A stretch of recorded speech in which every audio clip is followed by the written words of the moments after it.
آج کافی لوگ اسے مقطعات تلفظ کرتے ہیں، تو اس لیے میں دونوں لفظوں کو لے کے چلوں گا تاکہ دونوں سمجھ سکے کہ مقطعات بھی اور مقطعات بھی۔ تو اسے مقطعات یا مقطعات کیوں کہتے ہیں؟ کیونکہ یہ قطع کی جمع ہے، یعنی اس الف لام میم کو لکھتے وقت، حامیم کو لکھتے وقت، یاسین کو لکھتے وقت مرکب حالت میں لکھا جاتا ہے، یعنی جمع کیا لکھا جاتا ہے، اور لیکن جب پڑھتے وقت اسے قطع کر کے پڑھتے ہیں، اسے علیحدہ کر کے پڑھتے ہیں، اس لیے اسے حروف مقطعات کہتے ہیں یا مقطعات کہتے ہیں۔ یہ سمجھیے آپ، اسے حروف مقطعات یا مقطعات کیوں کہتے ہیں؟ کیونکہ پہلی ہی یہ تمہید ہے، اس کو سمجھنا ہوگا۔ یہ 29 سروں کے شروع میں ہیں، لیکن اگر ہم ان سے مقررات ہٹا دیں گے تو یہ 14 ہے مقطعات ہے جو یعنی قرآن مجید میں آئے، یعنی 114 سوریں ہیں مگر 29 ہی سوروں میں آئے۔ یعنی اللہ تعالیٰ اس میں کچھ اشارہ دینا چاہتا ہے کہ تمہارے جو دن رات ہے وہ جو یعنی کامل طور پہ وہ 29 ہے، اور 30واں جو ہے وہ چاند پہ ڈیپینڈ کرتا ہے کہ چاند دکھا تو 30واں نہیں ہے، تو 29 تو ہے ہی ہے۔ تو ایک رمز تو یہ ہے۔ اب اس میں غور و فکر کے بہت سارے رموز ہیں، پہلا یہاں سے شروع کریں گے ہم کہ کیا رموز ہے یہ کہ استعمال نہیں ہوئے۔ یہ محض 14 ہی حروف کو بار بار ریپیٹ کیا گیا، اور 14 ہی مقطعات ہیں، اور اس کے اندر بہت سارے نکات پوشیدہ ہیں کہ باقی جو حرف ہے اس کا استعمال نہیں ہوا۔ اب ان 14 حرف کے اندر دیکھنا ہوگا کہ بزرگان دین فرماتے ہیں کہ اس میں سے 7 حروف وہ بھی جلالی ہے اور 7 حروف جمالی ہے۔ اور ایک خاص بات اس میں یہ دیکھی گئی ہے کہ اگر را ہے استعمال ہوا ہے تو ز استعمال نہیں ہوگا۔ ان 14 مقطعات میں اسم اعظم آنے والے ہیں، اور آنے والے واقعات کے راز بھی پوشیدہ ہیں۔ اور یہ دھیان رکھنا کہ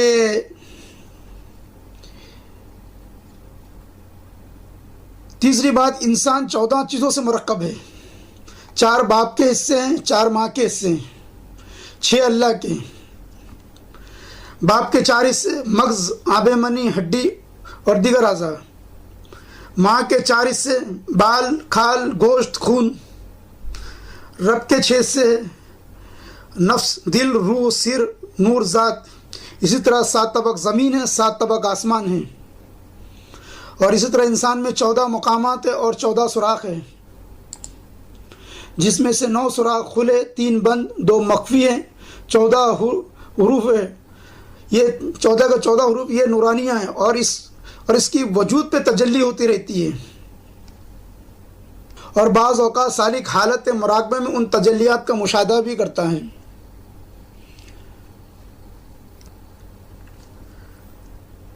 ان حروف مقطعات پہ ہمارے مفسرین کرام کے 3 آراء موجود ہے، 3 رائے موجود ہے۔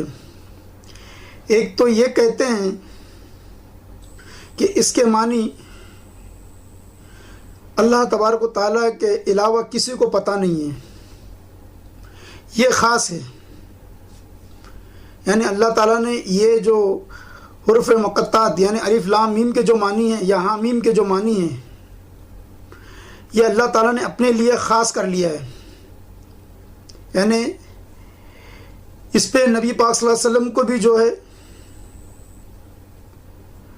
یعنی اس چیز کا نبی پاک صلی اللہ علیہ وسلم کو علم عطا نہیں فرمایا، مگر یہ عقل کے خلاف ہے، کیونکہ اللہ تبارک و تعالیٰ فرماتا ہے الرحمن علم القرآن، کہ اے میرے محبوب ہم نے آپ کو قرآن سکھایا۔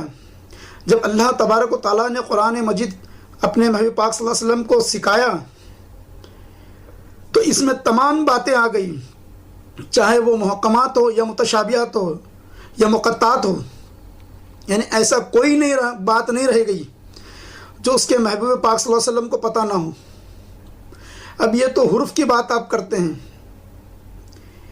اعلیٰ حضرت فاضل بریلوی رحمۃ اللہ تعالیٰ علیہ فرماتے ہیں، اور کوئی غیب کیا تم سے نہاں ہو بھلا، اور کوئی غیب کیا تم سے نہاں ہو بھلا، ارے جب خدا ہی نہ چھپا تم پہ کروڑوں درود۔ سب میں بڑا اگر کوئی راز و نیاز ہے، کوئی راز ہے تو اللہ تبارک و تعالیٰ ہے۔ جب آپ کے چشم ناز نے اللہ تبارک و تعالیٰ کا دیدار فرما چکی، تو اب آپ کے لیے کوئی راز کیا رہ گیا۔ اور دوسری بات، نبی پاک صلی اللہ علیہ وسلم فرماتے ہیں،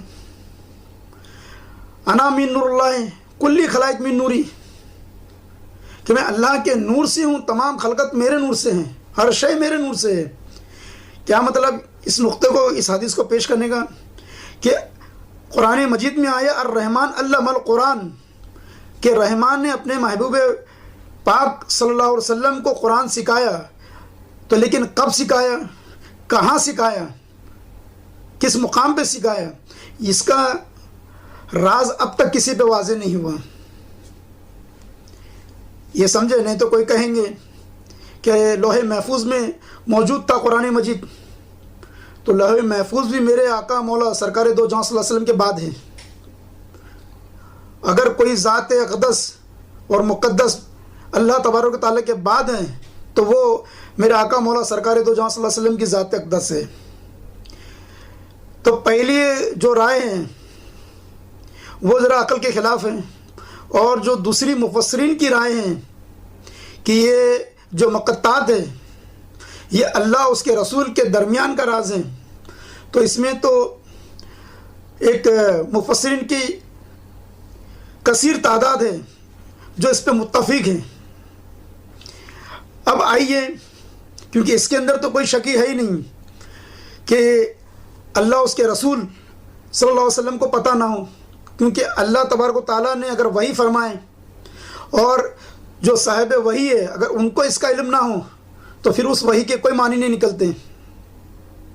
تو یہ دوسری رائے ہے مفسرین کرام کی۔ اب آئیے تیسری رائے جو مفسرین کرام کی وہ میں بتا دوں آپ کو کہ مفسرین کرام تیسری رائے کیا رکھتے ہیں۔ تو تفسیر روح البیان میں مفسر قرآن حضرت علامہ اسماعیل حقی رحمۃ اللہ تعالیٰ علیہ فرماتے ہیں کہ حضرت بستامی عبد الرحمن رحمۃ اللہ تعالیٰ علیہ مؤلف لطائف المسکیہ بحر الوقف میں فرماتے ہیں کہ انبیاء علیہ السلام کو حرف مقطعات کے علوم وہ اسرار باواسطے وحی ربانی اور القاء سمدانی، اور بعض اولیاء کرام کو باواسطے کشف و فیض اعلیٰ ربانی حاصل ہے، اور بعض علماء کو نقل صحیح و عقل رجی سے ان کا پتہ چلتا ہے، اور ان میں سے ہر ایک نے اپنے متعلقین کو بعض اسرار کی خبر دی ہے، بطریق کشف کے یا بطریق شہود کے یا بطریق رسم و حدود کے۔ مگر صحیح بات یہ ہے کہ اللہ تعالیٰ نے ان حروف کے اسرار اس امت کے اکثر لوگوں سے مخفی رکھے ہیں، کیونکہ اس میں بہت عجیب حکمتیں اور مصلحتیں ہیں، اور اکابر کو بھی ان کے عرفان ظاہر کرنے کی اجازت نہیں دی گئی، لیکن صرف بعض اسرار کی اجازت ہے۔ آئیے تفسیر مظہری میں حضرت علامہ قاضی محمد ثناء اللہ عثمانی مجددی پانی پتی رحمۃ اللہ تعالیٰ فرماتے ہیں کہ حضرت ابن عباس رضی اللہ تعالیٰ عنہ کا قول ہے کہ میں راسخین فی العلم میں سے ہوں، اور جو لوگ متشابہات اور مقطعات کی تفسیر کے عالم ہیں ان میں سے ایک میں بھی ہوں۔ یہی قول بات تبدیل الفاظ حضرت مجاہد کا بھی ہے۔ یہ تو صحابہ کرام تھے۔ اب آئیے حضرت مجدد الفسانی رحمۃ اللہ تعالیٰ نے اس بات کا دعویٰ کیا ہے کہ اللہ تعالیٰ نے مجھ پر قرآنی مقطعات اور اس کے اسرار کی تعبیل ظاہر کی۔ سبحان اللہ۔ اس امت کے اولیاء کرام کے درجات بھی دیکھیے۔ ایک کامل فرماتے ہیں کچھ رموز اور اشارات صرف اللہ تعالیٰ اور اس کے حبیب صلی اللہ علیہ وسلم کے مابین راز ہے، دوسروں کو اصلاً ان کے ادراک میں کوئی دخل نہیں۔ پھر حضور صلی اللہ علیہ وسلم جسے چاہتے ہیں بقدر ظرف و استعداد اس میں سے کچھ حصہ عطا فرماتے ہیں۔ یعنی اللہ تبارک و تعالیٰ نے اپنے محبوب پاک صلی اللہ علیہ وسلم کو وہ تمام رموز وہ اسرار عطا فرما دیے، اور میرے آقا مولا سرکار دو جہاں صلی اللہ تعالی وسلم جسے چاہتے ہیں اسے ان رموز میں سے خیرات عطا فرماتے ہیں۔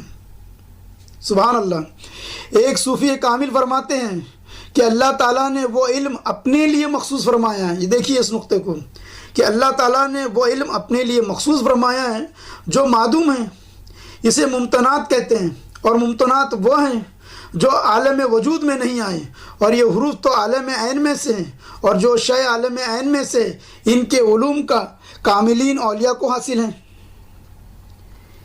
سبحان اللہ، کیا بات ہے۔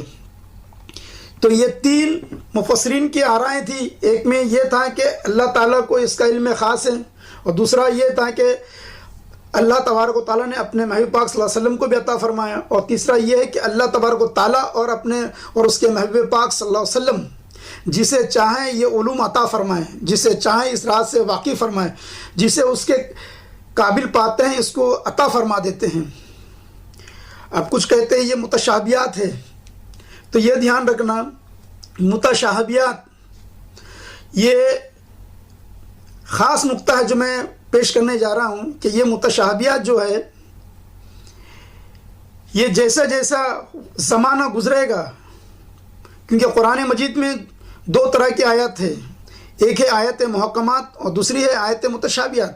آیت محکمات کے معنی یہ ہے کہ واضح آیت، کہ جو یعنی سری طور پہ ہو، جیسے 2 + 2 4، اور دوسری آیت متشابہات جس سے مراد لی جا سکتی ہے، کچھ تعویل کی جا سکتی ہے، مگر سری طور پہ سمجھ میں نہیں آتا ہے۔ مثلا جیسے آتا ہے کہ اللہ کی کرسی نے زمین و آسمان کو گھیرا ہے، تو اب یہاں پہ کرسی سے مراد لی جائے گی اللہ کی حکومت، اللہ کی طاقت، یعنی اللہ تعالیٰ کی حکومت جو ہے ہر ایک شے پہ ہے۔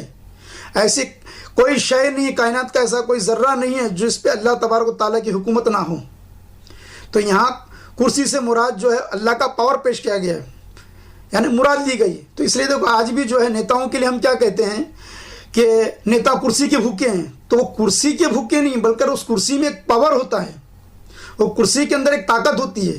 اس لیے لوگ کہتے ہیں کہ پہلے دیکھو یہ نیتا کرسی پہ بیٹھتے ساتھ جو ہے، بات سمجھے، وہ اپنی اوقات بھول گئے۔ تو کرسی سے مراد پاور، اس لیے اکثر بیشتر دیکھو کہ بھئی پی ایم کی کرسی ہے، سی ایم کی کرسی، تو یعنی یہاں پی ایم اور سی ایم کی کرسی سے مراد ہے وہ پی ایم اور سی ایم کا پاور، تو کرسی سے مراد اللہ تبارک و تعالیٰ کا پاور۔ تو یہاں متشابہات کے اندر یعنی یہ سمجھانا میں یہ چاہتا ہوں کہ وہاں مراد لی جاتی ہے، اور متشابہات ہر وقت متشابہات بھی نہیں رہتا ہے، جیسا جیسا دور آگے بڑھے گا سمجھے تو کچھ متشابہات اس میں سے جو ہے ظاہر ہونے لگیں گے، یعنی سمجھ میں آنے لگیں گے، بات سمجھے، کیونکہ اس دور کے اندر اگر 1000 سال پہلے کچھ باتیں ایسی تھی جو 1000 سال پہلے اگر کہہ دی جاتی کہ یہ ایسی باتیں ہیں، یعنی جیسے موبائل کی بات ہو گئی، یا کہ کئی لوگوں کو لے کے ایک جہاز اڑے گا، تو کسی کی سمجھ میں نہیں آتا۔ اگر موبائل کے بارے میں بتایا جاتا کہ ایک آدمی جو ہے دنیا کے ایک حصے میں ہوگا، ایک آدمی دنیا کے اس حصے میں ہوگا، تو بات سمجھ میں نہیں آئے گی۔ تو آج جو ہے سائنس ترقی کر رہا ہے، سائنس کے معنی یہ ہے کہ اللہ تعالیٰ کی دی ہوئی عقل اور فہم سے اللہ کے ہی کائنات میں کھوج کر کے تحقیق کر کے نئی بات کا ایجاد کرنا، نئی بات کو جاننا، یعنی بات تو پرانی لیکن بات کو جاننا۔ جیسے پانی کے اندر بجلی برسوں سے تھی، مگر تحقیق کرنے کے بعد اس میں سے نکالی گئی۔ یہ جیسے جیسے دور آگے بڑھے گا متشابہات محکمات میں تبدیل ہوتے چلے جائیں گی۔ اب جیسا قرآن مجید کی میں ایک آیت کو کوٹ کر کے سمجھانا چاہتا ہوں تاکہ آپ اس میں دونوں باتیں سمجھ جائیں۔ جیسے اللہ تعالیٰ فرماتا ہے الم تری کیف فعل ربک باصحاب الفیل، اے میرے محبوب، دیکھیے اس قرآن آیت کے اندر بھی اللہ تعالیٰ فرماتا ہے کہ اے میرے محبوب، کیا آپ نے دیکھا نہیں کہ آپ کے رب نے ان ہاتھی والوں کے ساتھ کیا کیا؟ یہ دیکھیے یہ ہاتھی کا واقعہ کب پیش ہوا؟ نبی پاک صلی اللہ علیہ وسلم کے ولادت سے قبل آپ کا یہ واقعہ پیش ہوا، لیکن اللہ تبارک و تعالیٰ فرماتا ہے کہ اے میرے محبوب، آپ دیکھ رہے ہیں کہ آپ کے رب نے ان ہاتھیوں والوں کے ساتھ کیا کیا؟ تو میرے آقا مولا سرکار دو جہاں صلی اللہ علیہ وسلم موجود تھے جب کو یہ واقعہ ہو رہا تھا۔ اب میں جو سمجھانا چاہتا ہوں وہ دیکھیے آپ، قرآن مجید فرماتا ہے آگے کہ وَأَرْسَلَ عَلَيْهِمْ طَيْرًا أَبَابِيلَ تَرْمِيهِمْ بِحِجَارَةٍ مِّن سِجِّيلٍ فَجَعَلَهُمْ كَعَصْفٍ مَّأْكُولٍ، کہ ہم نے اور ان پر جھنڈ جھنڈ پرندے بھیجے جو ان پر پتھر اور کنکریاں پھینکتے تھے تو وہ انہیں کھائے ہوئے بھوسے کی طرح کر دیا۔ اب قرآن مجید میں یہاں دیکھیے کہ وہ جو ابابیل چڑیا تھی ان کے پنجوں میں کتنا بڑا کنکریاں آ سکتی ہیں، بہت معمولی، مگر وہ جس پر گرتی تھی اسے ایسا بنا دیتی تھی جیسے گویا وہ ایک بھوسا ہو۔ اب یہاں سمجھنے والی بات یہ ہے کہ اگر بڑا سے بڑا ایٹم بم بھی کسی پہ ڈال دے تو وہ بھوسا نہیں بن سکتا، اس کے پرخچے اڑ سکتے ہیں۔ تو پھر کیا ہوا؟ پھر یہ ہے کہ یہ بہت ایڈوانس والی بات ہو گئی، یعنی قرآن مجید جو ہے اللہ تعالیٰ کا ایک معجزہ ہے، نبی پاک صلی اللہ علیہ وسلم کا ایک معجزہ ہے۔ جو کتاب یاد رکھنا اپنے آپ کو اپڈیٹ نہیں کرتی وہ ختم ہو جاتی ہے۔ اب آج سے 15-20 سال پہلے جب موبائل نکلا تھا، پہلا موبائل، ایک بڑی شکل تھی اس کی، واکی ٹاکی جیسی شکل تھی، مگر وہ اپڈیٹ ہوتا چلا گیا، اور جب اپڈیٹ ہوتا ہوا آج ہمارے ہاتھ میں جو ہے 5G والی چیز آ گئی ہے، ٹیکنالوجی وہاں پہنچ گئی۔ تو اب وہ جو موبائل ہے وہ اسمارٹ نہیں رہا، تو اب اس کو استعمال کوئی نہیں کرے گا۔ کیوں نہیں کرے گا؟ کیونکہ اس نے اپنے آپ کو اپڈیٹ نہیں کیا، اور قرآن مجید نے اپنے آپ کو اپڈیٹ کرتے ہوئے جا رہا ہے۔ ہر دور کے اعتبار سے یہ قرآن مجید اپڈیٹڈ ہے۔ اسی لیے قرآن مجید کے اندر سے راز و نیاز نکلتے ہوئے آ رہے ہیں، نئی نئی تحقیقات نکلتے آ رہی ہے۔ ڈاکٹر کت المور کہتے ہیں کہ اگر میں نے قرآن مجید نہیں پڑھا ہوتا اور اس کے اندر تحقیق نہیں کی ہوتی، یعنی امرولوجی کا پروفیسر ہے، تو کہتے ہیں کہ میں 100 میں سے 80 جواب نہیں دے پاتا۔ قرآن مجید نے بتا دیا کہ بچہ ماں کے پیٹ میں ایک جوک کی طرح ہوتا ہے۔ آج جو ہے سائنس اس کو واضح کر رہی ہے، سائنس کے بعد آج اسکیننگ آ گئی ہے، آج وہ اسکیننگ سے دیکھ رہی ہے، تو آج پتہ چل رہا ہے کہ قرآن مجید 1400 سال پہلے جو کہا وہ حق ہے۔ تو یہ اس معبود برحق نے اتارا ہے، اس میں اور باتیں موجود ہیں۔ تو کہنے کا مقصد یہ ہے جس کو آج ہم متشابہات کہہ رہے ہیں، کل وہ جو ہے ڈسکور کر لی جائے گی اور وہ محکمات یعنی واضح ہو جائے گی جس کو لوگ سمجھ سکیں گے۔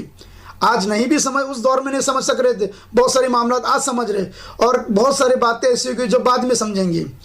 تو یہ بھی جان رکھنا نا کہ الف لام میم جو ہے، اگر آپ اس کو متشابہت کہہ رہے تو یہ بھی اپنے دور کے اعتبار سے اپنے آپ کو اپڈیٹ کرتا رہے گا۔ اب اس کے ساتھ ایک بڑی بات جو کہی جاتی ہے کہ ذالک الکتاب لا ریب فیہ، کہ یہ وہ کتاب ہے جس میں شک کی کوئی گنجائش نہیں۔ تو کچھ لوگوں نے یہ کہا ہے کہ ذالکہ جو ہے اس کا اشارہ جو ہے ایک کتاب ہے جو الف لام میم کر کے، اور یہ ایک الگ کتاب ہے اور قرآن مجید الگ ہے۔ لیکن میں سمجھا دوں کہ یہ قرآن مجید کا ہی نام الف لام میم ہے، یہ وہی کتاب ہے، اس لیے کہا گیا کہ یہ وہ کتاب ہے جس کا وعدہ کیا گیا تھا۔ اب اس کو میں سمجھانے کے لیے حضرت موسیٰ علیہ السلام کی ایک حقائق بتا دیتا ہوں، واقعہ بتا دیتا ہوں، جس میں اللہ تعالیٰ اور موسیٰ علیہ السلام کی گفتگو ہے کہ اللہ تعالیٰ نے جب حضرت موسیٰ علیہ السلام پر توریت نازل فرمائی تو وہ 1000 سورت اور ہر سورت 1000 آیت پر مشتمل تھی۔ حضرت موسیٰ علیہ السلام نے عرض کی، الہی اس کتاب کو کون پڑھے گا اور کون اسے زبان یاد کرے گا؟ خدا تعالیٰ نے جواب دیا، اے موسیٰ میں اس سے بھی زیادہ ضخیم کتاب نازل فرماؤں گا۔ حضرت موسیٰ علیہ السلام نے عرض کی، کس پر؟ فرمایا خاتم النبیین پر۔ موسیٰ علیہ السلام نے عرض کی، الہی ان کی امت اسے کیسے پڑھ سکے گی جبکہ ان کی عمریں بہت تھوڑی ہوگی؟ تو اللہ تعالیٰ نے فرمایا، میں ان پر وہ کتاب ایسی آسان کر دوں گا کہ ان کے چھوٹے بچے بھی اسے پڑھ سکیں گے۔ موسیٰ علیہ السلام نے عرض کیا الہی اور تو یہ کیسے فرمائے گا، یعنی کس طرح سے فرمائے گا؟ تو اللہ تعالیٰ نے فرمایا کہ میں نے زمین پر 103 کتابیں نازل فرمائی، 50 شیش علیہ السلام پر، 30 ادریس پر اور 20 ابراہیم السلام پر، تورات تجھ پر، زبور داؤد علیہ السلام پر، انجیل عیسیٰ علیہ السلام پر، اور ساری کائنات کا ان میں نے ذکر کیا، اور ان ساری کتابوں کے جملہ معنی کو میں نے محمد صلی اللہ علیہ وسلم کی کتاب میں ذکر کر دوں گا، اور ان سب حقائق کو میں نے قرآن کی 114 صورتوں میں جمع کر دوں گا، اور ان صورتوں کو میں 30 پاروں میں، اور ان سب کے مطالب کو سورہ فاتحہ کی 7 آیتوں میں، اور پھر ان کے معنی کو 7 حروفوں میں، اور وہ 7 حروف بسم اللہ کے ہیں، پھر ان سب حقائق کو الف لام میم کے الف میں جمع کر دوں گا۔ اب سمجھے بات کہ یعنی کہ یہ تمام جو تھا الف لام میم میں ضم تھا، پورا قرآن کہاں تھا؟ الف لام میم میں ضم تھا۔ اس کو اس طرح سے سمجھیے کہ پورا قرآن الف لام میم میں کیسے ضم تھا۔ تو خود جو ہے الف لام میم کو ذرا ہم کھول کے دیکھتے ہیں تو کیا نکلتا ہے؟ الف سے اللہ، لام سے لوح محفوظ، اور میم سے محمد صلی اللہ علیہ وسلم۔ تو اللہ تعالیٰ نے لوح محفوظ میں جو یہ جمع تھا وہ نبی پاک صلی اللہ علیہ وسلم پہ نازل فرمایا۔ پہلی چیز، پہلا خلاصہ کہ جو چیز اللہ تعالیٰ نے لوح محفوظ میں رکھا تھا وہ محمد صلی اللہ علیہ وسلم پہ نازل فرمایا۔ یہ سمجھ رہے ہیں؟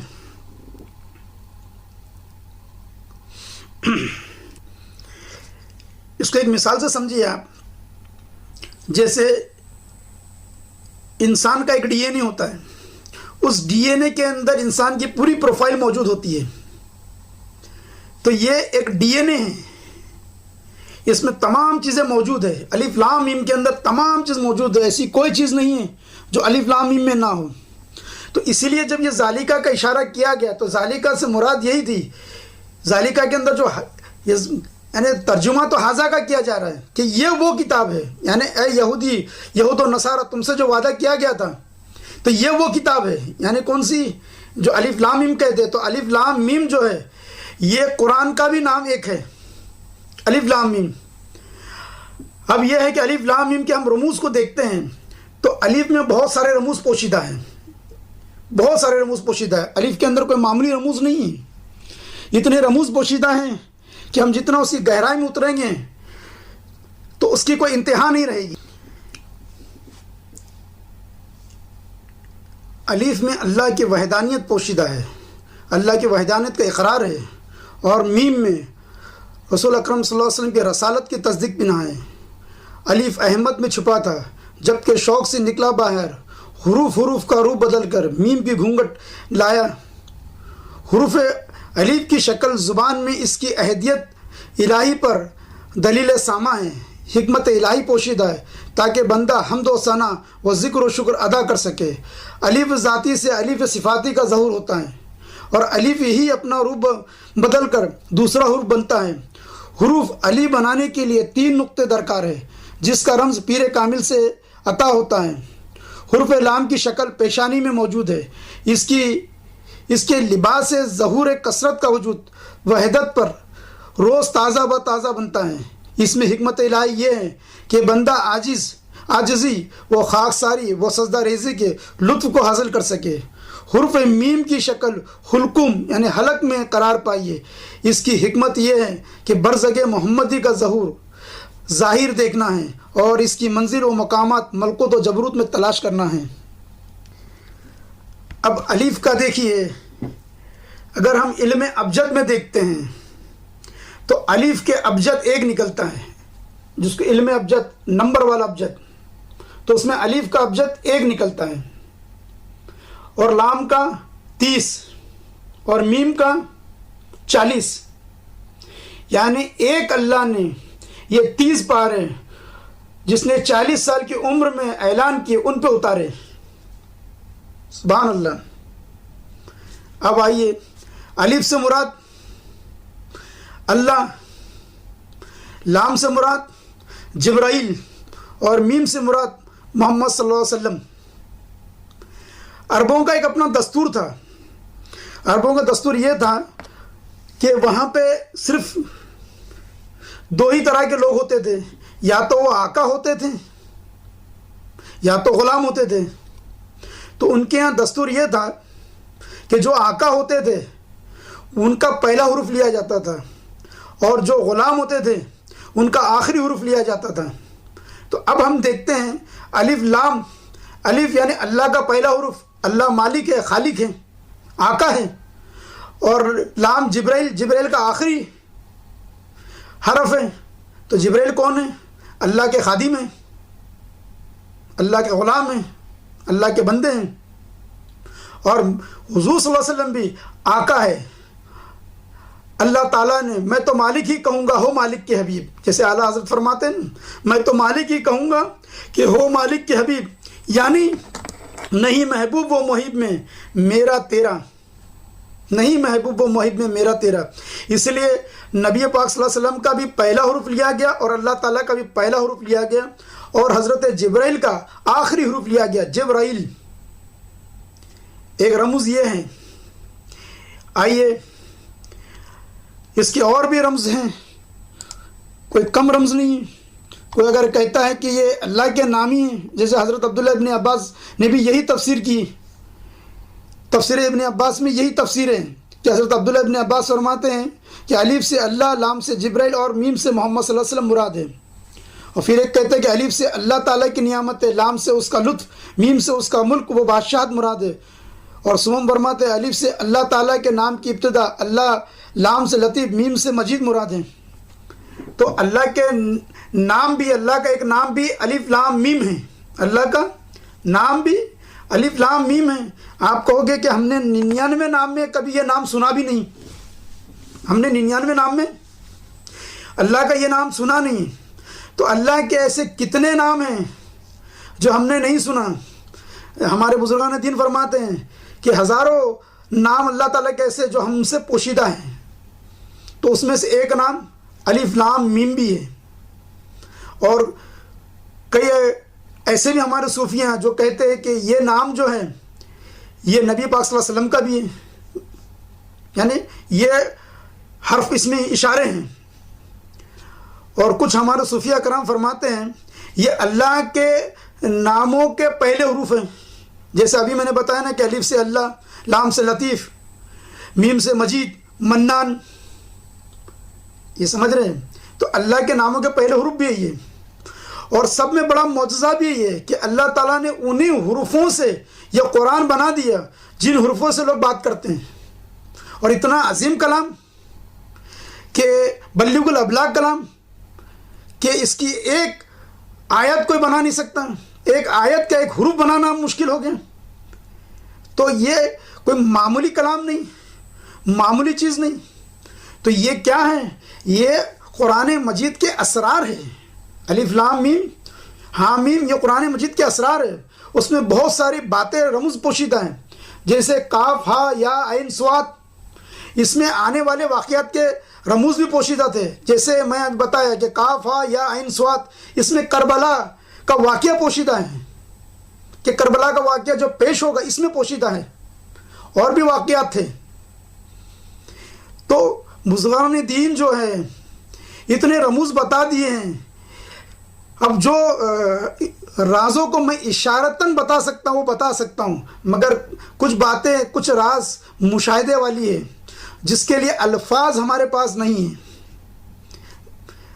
مثال کے طور پہ اگر کوئی اندھا نابینا شخص آ کر ہم سے یہ کہے کہ حضرت یہ بتائیے کہ پیلا رنگ کیسا ہوتا ہے، یا کسی سے پوچھے بتائیے پیلا رنگ کیسا ہوتا ہے، جس سے سوال کیا اسے تو پتہ ہے کہ پیلا رنگ کیسا ہوتا ہے، مگر اس نابینا کو بتا نہیں سکتے کہ وہ الفاظوں کو سمجھ ہی نہیں سکتا کہ پیلا رنگ کیسے ہوگا۔ کوئی اگر میٹھا کھا لے اور کہے کہ میٹھا کیسے ہوتا ہے، کوئی سمجھا نہیں سکتا ہے۔ کوئی خوشبو سونگھ لے، وہ کوئی پوچھے کہ یہ خوشبو کیسی ہے، تو اس کے پاس ایک ہی لفظ ہوگا کہ خوشبو اچھی ہے، لیکن وہ خوشبو کو پیش کرنے کے لیے الفاظ نہیں۔ تو یہ قرآن مجید کا گلدستہ ہے۔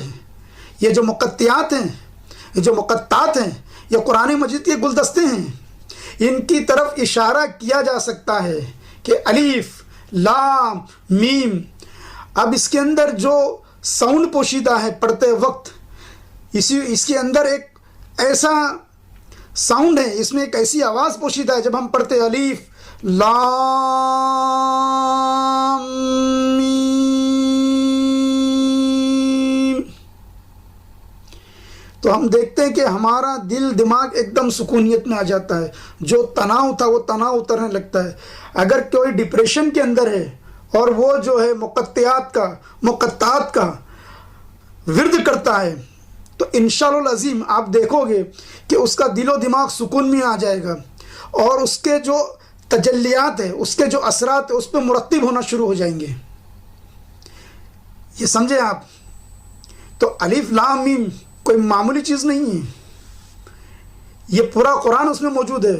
الف لام میم کے اندر یہ کلمہ طیب بھی موجود ہے، کیوں کلمہ طیب کو اگر ہم دیکھیں گے غور و فکر سے تو اس میں بھی الف لام میم کی جھلک مل جائے گی. تو الف معمولی چیز نہیں ہے، اس میں فنا ہونا ہوگا. یہ تو میں نے ابھی لفظاً کہہ دیا. اب میں ایک حکایت بتا دیتا ہوں کہ مدرسے میں ایک بچہ آیا جو دیگر بچوں کے ساتھ، تو حافظ جی نے اسے، جس سے دیگر بچے علم حاصل کرتے ہیں قاعدہ پڑھتے ہیں، اسی طرح اس سے بھی شروعات کرائے کہ کہا کہ بچہ کہ بیٹا بولے پڑھو الف، تو تمام نے پڑھے الف. تو کہا کہ پہلے آپ الف یاد کیجیے. جب استاد آگے سبق دے رہے تھے تو بچہ کہتا میں پہلے یہ الف یاد کر کے آ جاؤں استاد جی. استاد محترم میں پہلے یہ الف کو یاد کر لوں پھر اس کے بعد مجھے آگے درس دیجیے. استاد کہتے پہلا دن ہے کوئی بات نہیں. استاد نے چھوڑ دیا. دیکھتے کہ دوسرے دن وہ آیا نہیں، تیسرے دن آیا نہیں، مہینے گزر گئے. اس کے ساتھ کے جو بچے تھے وہ حافظ ہو گئے، عالم ہو گئے، مفتی بن گئے. کئی عرصہ گزر گیا. جب کئی عرصہ گزر گیا اس کے بعد وہ بچہ جو ہے ایک دن اپنے استاد کے پاس آتا ہے. استاد ریٹائر ہو چکے تھے، گھر میں تھے، تو وہ بچہ بھی جوان ہو چکا تھا. وہ کہتا استاد جی مجھے پہچانے؟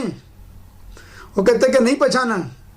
بھلے میں آپ کے مدرسے میں آیا تھا اور پہلا سبق میں نے آپ سے سیکھا ہوں، آپ نے مجھے الف پڑھایا تھا، تو بھلے آج میں نے وہ یاد کر لیا ہوں الف. تو استاد کہتے ارے تیرے ساتھ کے بچے وہ تو عالم فاضل ہو گئے، مفتی ہو گئے، وہ تو امامت کر رہے ہیں، وہ تو دارالافتاء میں فتویٰ دے رہے ہیں، اور تو ابھی تک الف ہی کے رٹ میں تھا، الف ہی یاد کرنے کے. تو وہ استاد محترم کہتے آخر میں کہ اچھا ٹھیک ہے بھائی، جب تم نے اتنا وقت گزار دیا اب بتا مجھے تو نے کیا یاد کیا، کیسے یاد کیا. تو وہ بچہ شہادت کی انگلی اٹھاتا ہے اور دیوار کی طرف اشارہ کرتا اور کہتا الف. وہ جو بچہ تھا جو اس وقت جوان ہو چکا تھا، جیسے ہی وہ بچہ شہادت کی انگلی سے دیوار کی طرف اشارہ کر کے الف کہتا ہے، دیوار شک ہو جاتی ہے. استاد محترم کا دم وہیں ٹھہر گیا. آپ کی آنکھیں پھٹ گئی دیکھ کر. بولے استاد بولے ابھی آگے کا درس دیجئے، آگے کا سبق دیجئے تاکہ میں یاد کروں. تو استاد کہتے تو نے الف میں وہ پا لیا جو کوئی نہیں پا سکا، تو نے وہ حاصل کر لیا، تو الف میں اپنے آپ کو فنا کر لیا. اگر ہم اپنے وجود کو بھی دیکھیں گے تو ایک الف کی شکل ہے. ذرا غور کر کے دیکھنا، ایک الف کی شکل ہمارے وجود میں ہے. اس کے اندر بڑا راز پوشیدہ ہے. یہ دھیان رکھنا، تحریر ہے، وہ تحریر ہے. الف لام میم تحریر ہے. اس کے جو مشاہدات ہے وہ آپ کو الف کے وجود میں ہوگا. جو آپ کا وجود ہے یہ الف کی شکل اختیار کیے ہیں، آپ کی زبان الف کی شکل اختیار کیے ہیں، آپ کا جو کان ہے وہ لام کی شکل میں ہے، آپ کی آنکھ جو ہے وہ میم کی شکل میں ہے. تو اس کے اندر وہ رموز پوشیدہ ہیں. اس رموز کو دیکھنا ہوگا، جاننا ہوگا. لیکن پیر کامل کی بارگاہ میں بیٹھ کر، پیر کامل کی بارگاہ میں حاضر ہو کر ادب سے ان باتوں کو معلوم کرو، جانو. اگر میں کہتا ہوں کہ آپ پیر کے بارگاہ میں بیٹھ گئے اور آپ نے کچھ پوچھا بھی نہیں تو یہ دھیان رکھنا، اگر آپ کا عشق صادق ہے، اگر عشق آپ کا سچا ہے، تو پیر کامل کے اندر سے وہ تجلی، پیر کامل سے وہ علم آپ کے اندر خود بخود جو ہے ظاہر ہو جائے گا، خود بخود وہ سمجھ میں آنے لگے گا۔ پیر کی یہ تاثیر ہوتی ہے، کیونکہ پیر کی یہ صحبت آپ کو فائدہ پہنچائے گی۔ اسی لیے اللہ تعالیٰ فرماتا ہے اے ایمان والو سچوں کے ساتھ ہو جاؤ۔ الف لام میم، اس کو خود میں پانا ہے۔ الف لام میم کا اگر آپ کو مراقبہ کرنا ہے تو الف لام میم کا مراقبہ کرنا ہے تو کس طرح کرنا ہے؟ تو الف لام میم آپ لکھ کر جو ہے کسی گھر میں لگائیے، یعنی گھر کے چاروں طرف الف لام میم لکھ دیجئے، الف لام میم الف لام میم، اچھے یعنی تختی کے اوپر چاروں طرف گھر کے۔ اور اس کے بعد جب بھی آپ کی نظر پڑے تو الف لام میم پر پڑے، جب بھی آپ دیکھیں تو الف لام میم، جب بھی سو کر اٹھے تو الف لام میم، جب بھی یعنی دائیں دیکھے تو الف لام میم، بائیں دیکھے تو الف لام میم، اور جب آپ بیٹھے تو اس کے مراقبے میں کرنا کیا؟ یہی ذکر کرنا الف لام میم۔ کچھ دن کے عرصے میں آپ دیکھیں گے کہ آپ پر بھی اس کی تجلیات کا اثرات ہونا شروع ہو گئے، اس کے جو رموز ہے وہ آپ پر کھلنا شروع ہو گئے۔ یہ دھیان رکھنا، راز کی طرف اشارہ کیا جا سکتا ہے، راز کھولا نہیں جا سکتا۔ یہ راز خود اندر سے کھل جاتے ہیں۔ راز کہتے کسے ہیں؟ راز کا معنی یہ ہے کہ کہنے کے بعد بھی وہ راز رہ جائے، کہنے کے بعد بھی وہ راز کا راز ہی رہ جائے۔ بس میں دعا کرتا ہوں کہ اللہ تبارک و تعالی ہمیں جو ہے سمجھنے کی توفیق رفیق عطا فرمائیں۔ میں نے بہت سارے رموز اشارتاً کہہ دیا ہوں، جو نکالنے والا ہوگا، میں نے کہا نا کہ یہ اخروٹ کے مانند ہیں، جو اس کو توڑ کے نکالے گا وہ نکال لے گا، اور جو نہیں ہے تو اس کو جو ہے لات یعنی ٹھوکر مار کے چلا جائے گا۔ وما علینا الا البلاغ۔